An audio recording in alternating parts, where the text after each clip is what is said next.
Good evening. और आज की जो क्लास है, इस क्लास में मैं 9th क्लास का चैप्टर नंबर 4 जो है वो पढ़ाऊँगा, पूरा ही पढ़ाऊँगा और कुछ बातें और बताऊँगा।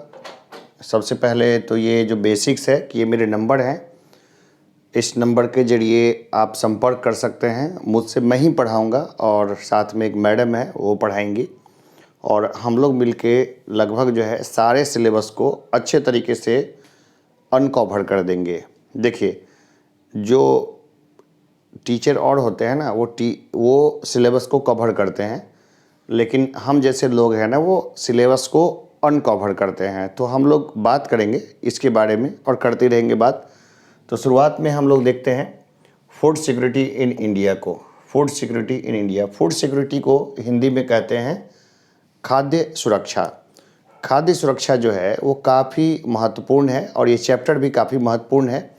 तो इस चैप्टर को हम लोग देखेंगे और इस चैप्टर से आगे हम लोग क्या क्या चीज़ सीखने वाले हैं और उसका हमारे जीवन में क्या इस्तेमाल होगा और आगे फर्दर जो एग्जामिनेशंस होंगे उस एग्ज़ाम्स में यहाँ से किस तरह के प्रश्न बनेंगे और हम किन डायमेंशंस को छू सकते हैं। तो आज हम पूरा ही इसको स्टडी करेंगे। और ये ऑनलाइन क्लास है और ऑनलाइन क्लास में मैं बहुत ज़्यादा मैं आसान्वित नहीं होता हूँ, क्योंकि जो स्टूडेंट्स हैं वो फ़ेस टू फेस में जिस तरह अच्छा पढ़ सकते हैं उतना ऑनलाइन में नहीं पढ़ सकते, उसकी लिमिटेशंस है। फिर भी आजकल का ज़माना यही हो गया, तो हम लोग इधर भी देखते हैं। तो चलिए आज हम लोग देखते हैं फूड सिक्योरिटी। नंबर दिख ही रहा होगा, तो व्हाट्सअप कर सकते हैं इस नंबर पे। ये देखते हैं फूड सिक्योरिटी का मतलब क्या होता है। ठीक है, देखिए, 2 टाइम का भोजन जो है वो हर किसी के लिए ज़रूरी है।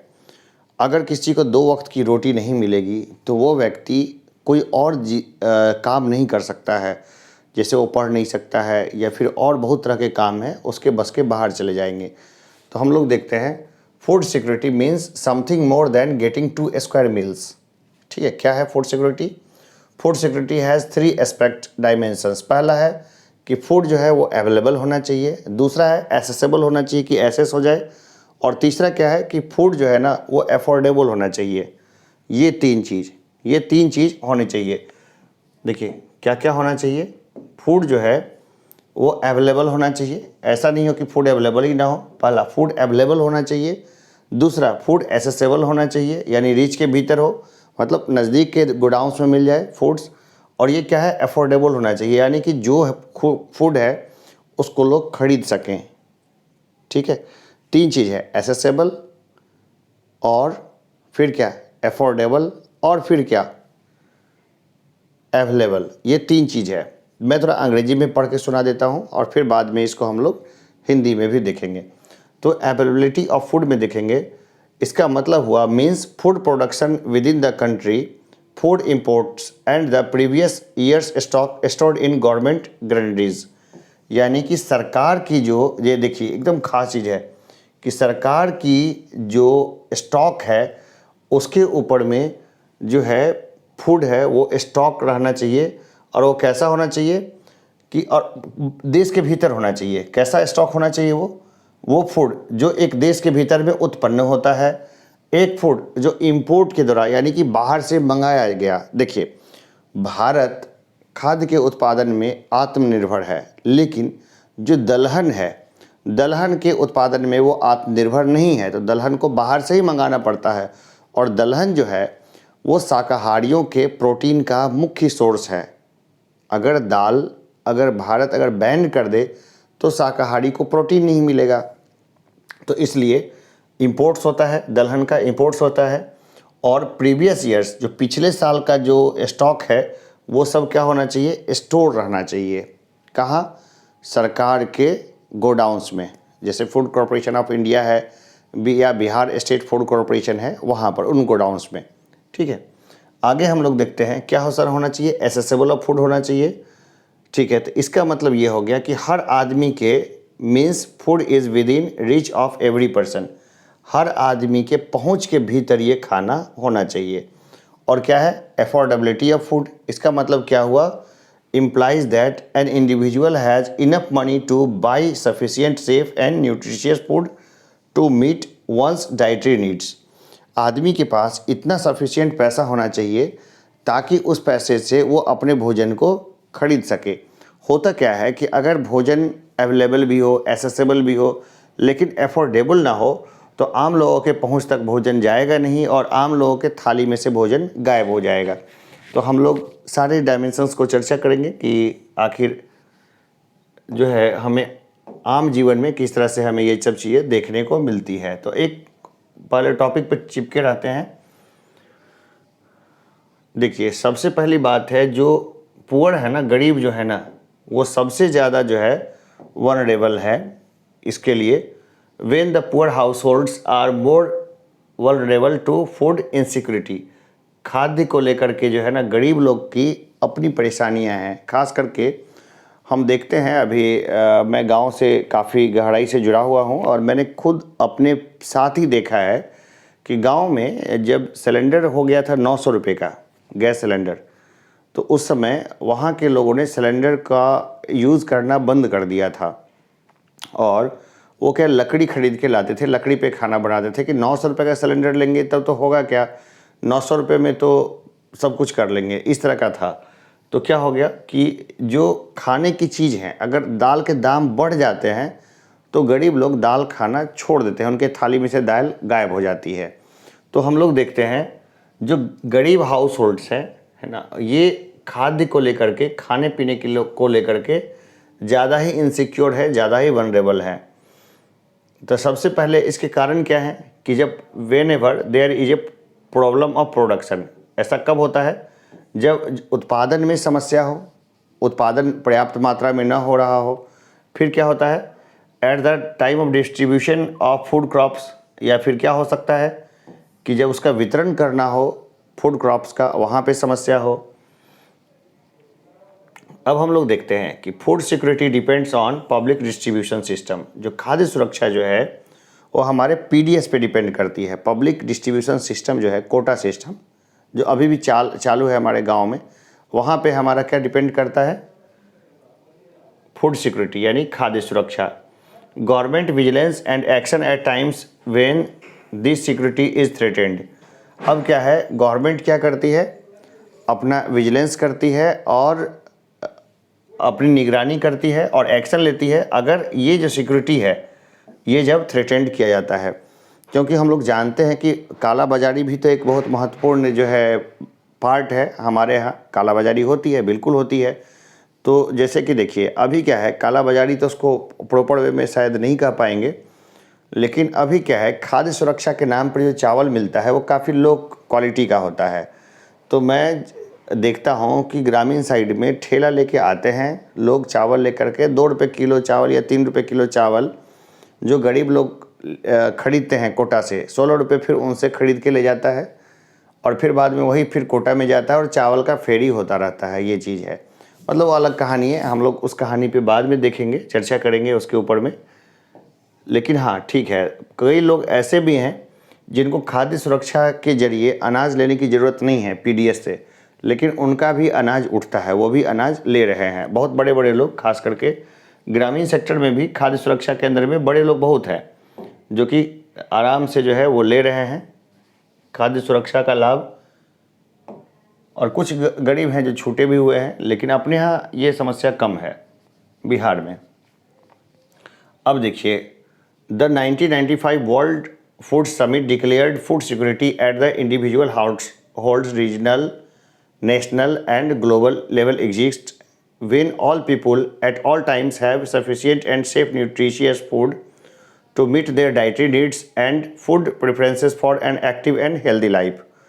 तो देखिए, अब 1995 में वर्ल्ड फूड समिट जो है उसने डिक्लेयर किया था कि भाई हर इंडिविजुअल को, हर घर को, हर क्षेत्र में, राष्ट्रीय हो या अंतर्राष्ट्रीय लेवल हो, पीपुल जो है ना उनको सफिशिएंट, मतलब पर्याप्त मात्रा में और सुरक्षित खाना मिले जो उनके प्रत्येक दिन के ज़रूरतों के हिसाब से हो, तो वो एक एक्टिव यानी सक्रिय और एक हेल्दी यानी कि स्वस्थ जीवन जो है वो जी सकते हैं।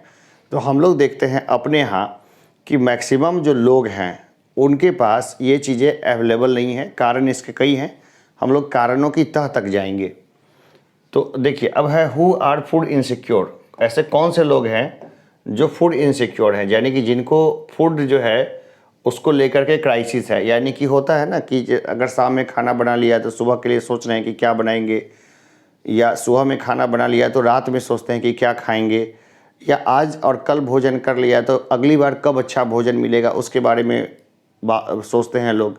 तो ये लोग क्या है, फूड इनसिक्योर हैं, यानी कि क्या, खाने के लेके इनसिक्योर हैं। अब ऐसे लोग जो इनसिक्योर रहेंगे वो क्या अपने बच्चों को पढ़ा पाएंगे? नहीं पढ़ा पाएंगे। वो क्या कुछ और सोच पाएंगे? नहीं सोच पाएंगे। क्या कोई एक्टिविटी में हिस्सा लेंगे? नहीं ले पाएंगे। वो उनका पूरा ध्यान भोजन पे ही लगा रहेगा, जानवरों जैसी उनकी एक्टिविटी हो जाएगी, जो दिन रात कुछ ना कुछ खाने पीने की तलाश करते रहते हैं। चलिए आगे हम लोग देखें। हाँ, ये देखिए, a large section of peoples suffer from food and nutrition insecurity in India.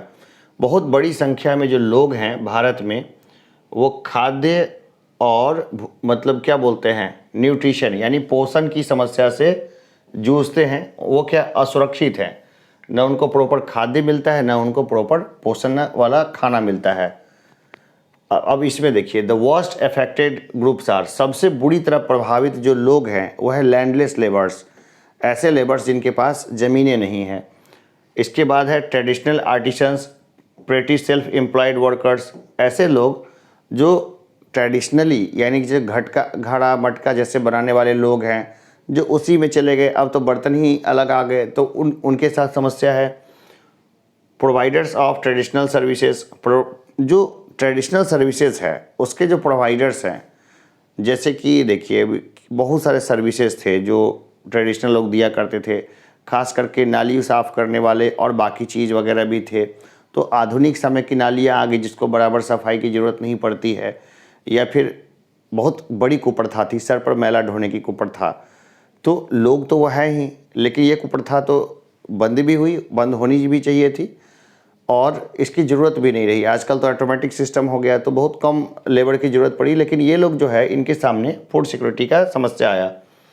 In the urban areas 3 paid occupational casual labours market. भाई शहरों में जो उठा काम करते हैं ना, खास करके अभी हम लोग गिग वर्कर को ले सकते हैं। अभी चूँकि ये जिस समय ये स्लाइड्स बनी, जिस समय चैप्टर्स बने, उस समय गिग वर्कर्स का कॉन्सेप्ट नहीं था, लेकिन यही तो सीखना है। भाई किताब में जितना दिया हुआ है उतना लिखने से एग्ज़ाम में मार्क्स नहीं आएंगे, अच्छे मार्क्स नहीं आएंगे। और मैंने बताया कि मेरे पढ़ाए हुए बच्चों के मार्क्स 90 क्रॉस कई लोगों के किए हैं, और बहुत अच्छे मार्क्स आए, 95, 96, 97, 98% भी। तो इसलिए क्योंकि जो क्वेश्चन है उसमें एग्जामिनर खोजता है कि इसको नॉलेज किस लेवल का है, प्लस सिर्फ मैट्रिकुलेशन पास करने के बाद तो कोई मतलब ही नहीं है कुछ कर ले। जैसे नॉर्मली 80-85% तो बहुत नॉर्मल है जो आ जाता है, 80 और 85%। इस मार्क्स को लेके तो बस ये स्लाइड से इतना ही कर लिया तो इसी से हो जाएगा। लेकिन अगर कुछ नए कॉन्सेप्ट को भी सीख लें जो इससे रिलेटेड है तो मार्क्स एकदम से बूम करता है। और लोग कहते हैं मार्क्स कैसे आता है? भाई किताबें जो लिखी गई वो 5 साल 6 साल 7 साल पुरानी है, एकदम रिसेंट में तो अपडेट हो नहीं पा रहा है। इतना बड़ा देश है, इतने सारे बच्चे हैं कि, लेकिन जहाँ पे छोटा देश है और छोटे स्टूडेंट्स के लिए है, वहाँ पे तो लोग 6 महीने में ही अपडेट कर देते हैं। तो हम लोग उसकी चर्चा ही नहीं करेंगे अपने यहाँ। तो गिग वर्कर्स हो गए, जैसे कि गिग वर्कर्स वैसे वर्कर्स हो गए जैसे स्विगी जोमेटो वाले हो गए या अमेजन के डिलीवरी वाले हो गए। तो ये गिग वर्कर्स हैं, तो उनके पास ना सिक्योरिटी है, फूड सिक्योरिटी को लेकर के उनके पास तो आजीविका ही सुरक्षित नहीं है, लेकिन वो काम है मजबूरी में करना ही पड़ रहा है, करेंगे ही। अब देखिए आगे हम लोग 10 food security is insured a country only if. अब क्या है ना कि फूड सिक्योरिटी जो है एक देश में तभी सुरक्षित रह सकता है अगर क्या, enough food is available for all the persons, पर्याप्त मात्रा में खाना अवेलेबल हो क्या, सभी लोगों के लिए। All persons have the capacity to buy food of acceptable quality and there is no barrier to access to food. क्या है कि सभी लोगों के पास इतना पर्याप्त धन होना चाहिए कि अच्छी क्वालिटी का फूड जो है वो प्राप्त कर सके, और इसके ऊपर कोई बंधन नहीं होना चाहिए। ऐसा नहीं कि भाई ये आदमी है ये नहीं खरीद पाएगा खाना और वो आदमी है वो खरीद पाएगा, इस तरह का बंधन नहीं होना चाहिए।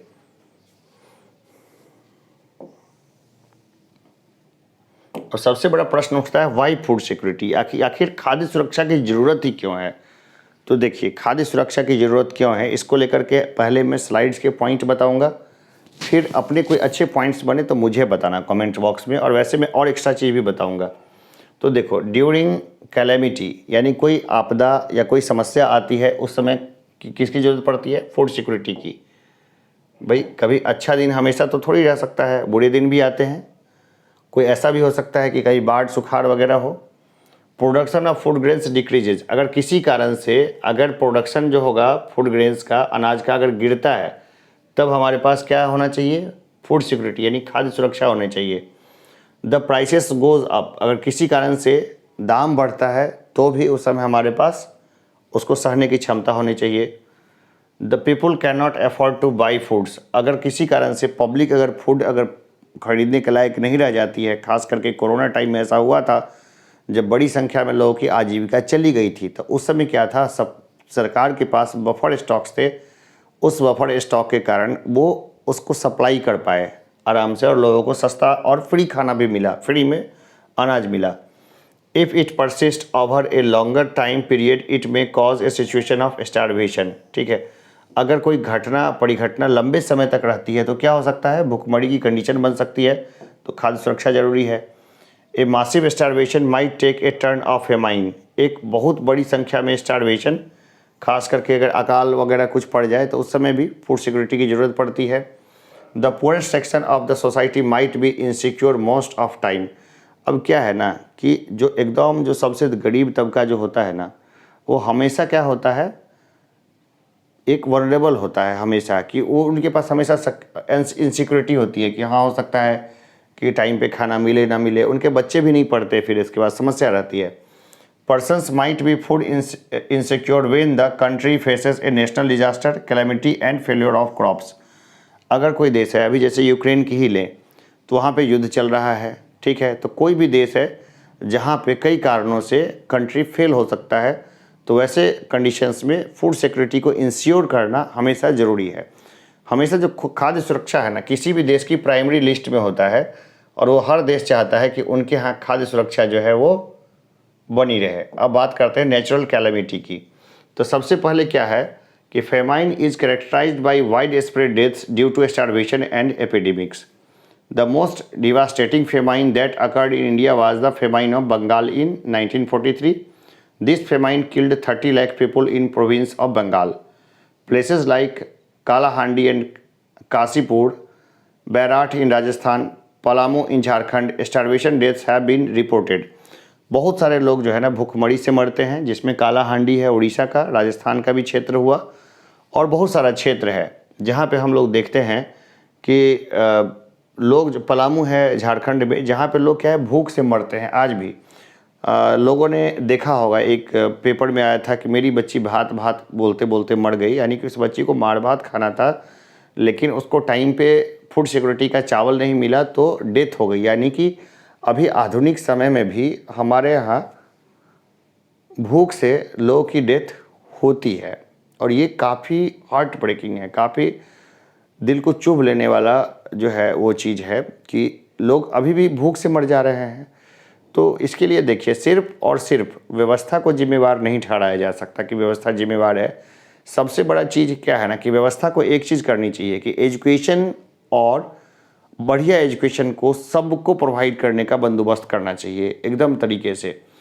और बढ़िया एजुकेशन को लेने के लिए लोगों को मेंटली तैयार करना ज़रूरी है। लोगों को मेंटली तैयार करने के लिए लोगों को सिटी एरिया, टाउन एरिया में कुछ समय का प्रशिक्षण देना ज़रूरी है। जैसे गांव के बच्चे अगर शहर में कुछ समय आते हैं तो यहाँ के तौर तरीके सीखते हैं, और प्राइवेट ग्रुप NGOs को भी इसमें काम करना चाहिए। तो मैं तो काम कर ही रहा हूँ, ठीक है, ताकि देशभक्त बनने से अच्छा है कि कम से कम कुछ किया जाए। आगे हम लोग देखते हैं।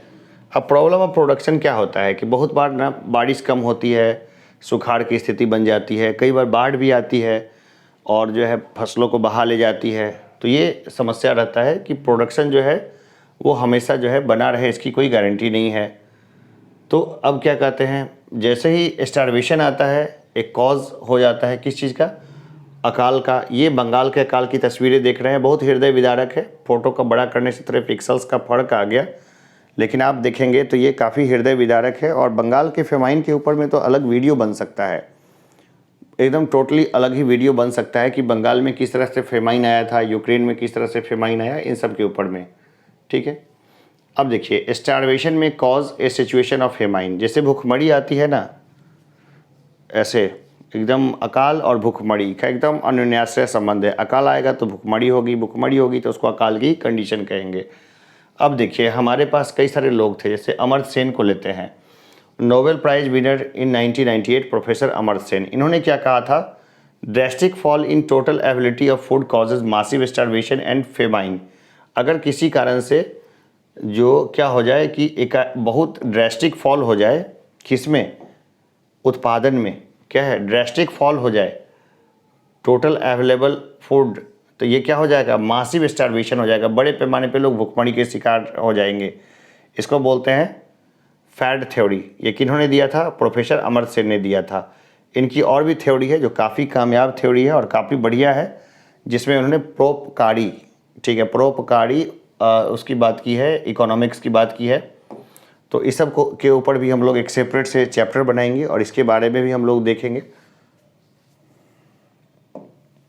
आगे देखते हैं, in the 1970s food security was understood as the ability at all times of adequate supply of basic food stuffs. UN बोलता है 1975 में, food security is needed in a country to ensure food at all times. भाई सही बात है, कोई भी देश है, खाद्य सुरक्षा का मतलब ये हो गया कि हमेशा हमेशा के लिए जो है उस देश में इतनी मात्रा में प्रोडक्शन हो ताकि सभी को भर पेट भोजन मिलता रहे, हमेशा, all times. Amartya Sen added a new dimension to food security and emphasized the access to food through what he called entitlements, a combination of what one can produce, exchange in the market along with the state or other socially provided supplies। Amartya Sen ने एक dimension को जोड़ा था, बहुत अच्छा dimensions को जोड़ा था कि भाई एसेसेबल, अवेलेबल होना फूड अलग बात है, लेकिन फूड एसेसेबल होना, और जो लोग हैं जिनको एसेसेबल है, अगर कुछ प्रोडक्शन कर रहे हैं तो उसको अपने अनुसार से मार्केट में एक्सचेंज कर पा रहे हैं या नहीं कर पा रहे हैं। बैटर सिस्टम से संबंधित कुछ चीज़ें हैं जिसके बारे में हम लोग अलग से डिस्कस करेंगे। अभी एक क्लास में ये संभव नहीं है, वैसे मेरी कोशिश है कि एक क्लास में एक चैप्टर को रिवीजन के ख्याल से भी निपटाऊं। अब देखिए, India is aiming at self sufficiency in food grains. भाई भारत क्या है, भारत इस बात पे ध्यान दे रहा है कि कैसे जो है हम जो आत्मनिर्भरता पालें, किसमें, फूड ग्रेन्स के प्रोडक्शन में। तो सबसे पहले हम लोग देखते हैं ग्रीन रिवॉल्यूशन की। तो ग्रीन रिवॉल्यूशन हो और हम लोग दो लोगों को की चर्चा ना करें, हो नहीं सकता। एक इनका, एक नॉर्मन बोरलॉग का, नॉर्मन बोरलॉग, और दूसरे भारत में इनके counter part MS Swaminathan, MS Swaminathan. ठीक है भाई, ये लोग जो है ना, इन लोगों ने करोड़ों लोगों को भूखमरी से उबारा। ठीक है, ये लोग इतने महान लोग थे। तो ग्रीन रिवॉल्यूशन को लाना, ग्रीन रिवॉल्यूशन यानी हरित क्रांति, फिर बफर स्टॉक यानी ऐसे स्टॉक्स जिसमें कि बुरे वक्त के लिए काफ़ी मात्रा में अनाज रखा जाए, पब्लिक डिस्ट्रीब्यूशन सिस्टम, पीडीएस भी बोलते हैं, यानी कि ऐसा सिस्टम जिसमें कि पब्लिक को कम कॉस्ट पे या नाम मात्र के कॉस्ट पे उनको खाना, मतलब खाने पीने की चीज़ें मिले। और इंट्रोडक्शन ऑफ राशनिंग, भाई ज़रूरी चीज़ों की राशनिंग कर देना कि भाई इतना तो इनको इतना मिलेगा ही। इंटीग्रेटेड चाइल्ड डेवलपमेंट सर्विसेज, यानी कि बच्चों को मिड डे मील और अदर जो चीज़ें मिलती है वो इसी प्रोग्राम के तहत मिलती है। तो बच्चों को नाश्ता खाना वगैरह की व्यवस्था करना, जैसे तमिलनाडु में तो बच्चों को सुबह का नाश्ता भी मिलता है और खाना भी मिलता है। कई लोग बोलते हैं ये ठीक नहीं है, बहुत लोग बोलते हैं, और कई बार लगता है कि हाँ ये ठीक नहीं है, क्योंकि बच्चे जो है सिर्फ सरकारी स्कूल में जाते हैं, कई लोग तो थाली पीटने के लिए जाते हैं। कई बार लगता है अगर उनको वो भी ना मिला तो स्कूल सिस्टम से ही बाहर हो जाएंगे। अब है फूड फॉर वर्क, काम के बदले खाना। ठीक है, और मिड डे मील्स, ये जो इसकी चर्चा ही हम कर रहे थे, स्कूल्स में खास करके होता है मिड डे मील्स, तो इसकी हम लोग चर्चा कर रहे थे अभी। ठीक है, तो ये सब जो है हमारे लिए ज़रूरी है। अब देखिए मिड डे मील स्कीम्स है ना, ये भले बाहर की फ़ोटो हमने उठाई है लेकिन ये भी काम की चीज़ है। मतलब मिड डे मील्स है ना, उसमें क्या होता है, ये बाहर की फ़ोटो ध्यान नहीं देना है कि भारत में मिड डे मील्स है ना वो हर स्कूल में दिया जाता है। वो अलग इशू है कि इतना कम पैसा उसमें आवंटन है कि उसमें क्या खिलाते हैं उसका तो पता नहीं। दूसरी क्या है कि मैंने देखा कि जो भी थोड़े ठीक ठाक घर के बच्चे हैं वो स्कूल का मिड डे मील नहीं खाते हैं। लेकिन ठीक है, कुल मिला के होना भी चाहिए, क्योंकि एकदम पुअरेस्ट लोग जो हैं उनके बच्चे जो भूखे चले जाते हैं स्कूल में, तो वैसे कंडीशन में उनको मिड डे मील जो है वो मिल सके और मिड डे मील के ज़रिए जो है वो फर्दर आगे अपना पढ़ाई और बाकी चीज़ को अपना कर सके। फिर हम लोग आगे देखते हैं कि भाई अगर किसी को और भी चीज़ जानना हो, पढ़ना हो, समझना हो, मैथमेटिक्स या बाकी और सब्जेक्ट्स, तो भाई इस नंबर पे कॉल कर सकते हो। या देखो एड्रेस, ये नंबर है, देख लेना भाई, और ये एड्रेस है, यहाँ पर मैं पढ़ाता हूँ अभी फ़िलहाल। और क्या होता है ना, एक अच्छी स्कूलिंग की हमेशा ज़रूरत होती है। क्या है ना कि मैं हमेशा कई सारे एडवर्टाइज़ देखता हूँ, जैसे कि बच्चा है, छोटा है, कि उसमें इसकी बात होती है IIT JEE की बात होती है ना, और बात होती है नीट की, नीट, और कई बार बात होती है क्लैट की, CLAT, या कई बार इंट्रेंस टेस्ट की बात होती है, नवोदया की, नवोदया, सैनिक स्कूल, और बहुत सारी चीज़ों की चर्चा होती है, बार बार होती है इसकी बात, है ना, कि ये वो दिस दैट वगैरह। तो देखो मैं सब लोग को बताना चाहूँगा कि एक अच्छी स्कूलिंग जो है ना वो हमेशा ही ज़रूरी है। स्कूलिंग में क्या होता है कि जैसे कि IIT JEE वाले हैं, ये प्राइमरीली फोकस करते हैं बच्चों के साइंस और मैथ के ऊपर में, और काफ़ी ज़्यादा फोकस करते हैं।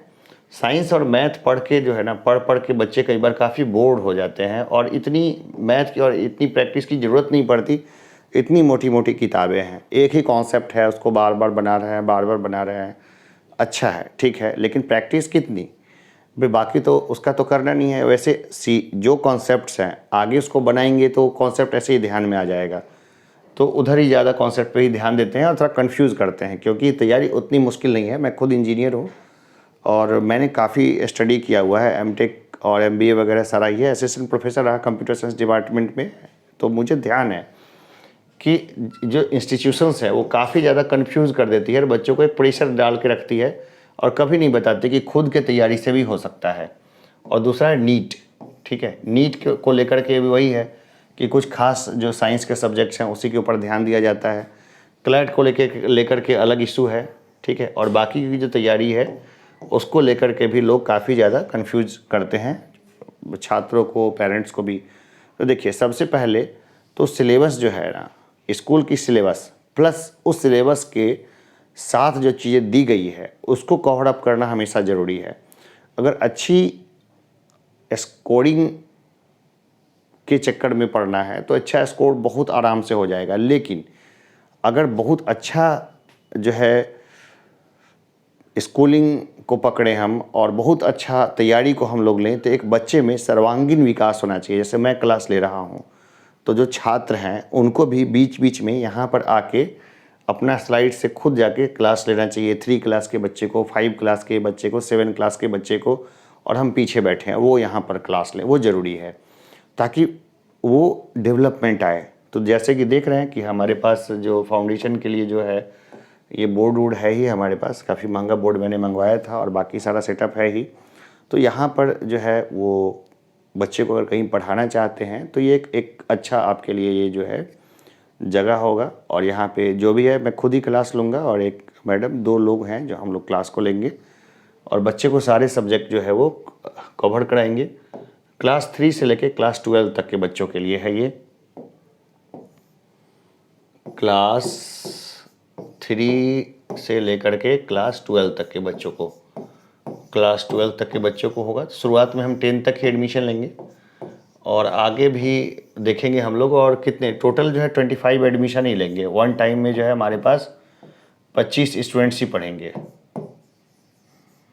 25 स्टूडेंट से ज़्यादा तो ठीक भी नहीं है पढ़ाना, टोटल 25 स्टूडेंट्स, जिससे हम लोग उनकी मेंटल काउंसलिंग भी कर सकें कि आखिर वो किस तरफ जाना चाहता है, और जिस तरफ जाना चाहे बच्चा उस तरफ उसको भेजें। हर बच्चे को नाम से जाने, बच्चा हमें जाने, और फ्रीली कॉल करे। 25 बच्चे हैं तो जब इच्छा करे तब कॉल कर ले। अगर कोई चीज़ बात है, कोई समस्या है या कोई भी चीज़ है, तो इसी हिसाब से ज़्यादा बच्चे नहीं चाहते 25 बच्चे, वो अच्छा करे फिर आगे आएँ, अगला बैच इस हिसाब से आए।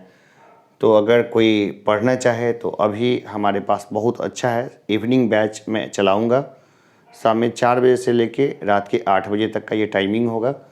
तो बाकी हम लोग बात करते रहेंगे। अभी मैं थोड़ा सा ज़्यादा एक्सीडेंट का शिकार हो गया था बाइक से, तो एक समस्या हुई थी। कल तो मेरी हालत बहुत ज़्यादा ख़राब थी, आज मैं बहुत सही हूँ। तो ये कॉमन सी चीज़ है, कई बार ऐसा होता है। कभी भी इस तरह की घटनाओं को मैं ज़्यादा तरजीह नहीं देता। दुर्घटना जीवन का हिस्सा है, उसको कभी अपने ऊपर हावी नहीं होने देना चाहिए। तो चलिए आज की क्लास इतना ही रखते हैं, फिर मिलेंगे हम लोग एक ब्रेक के बाद। तब तक के लिए धन्यवाद।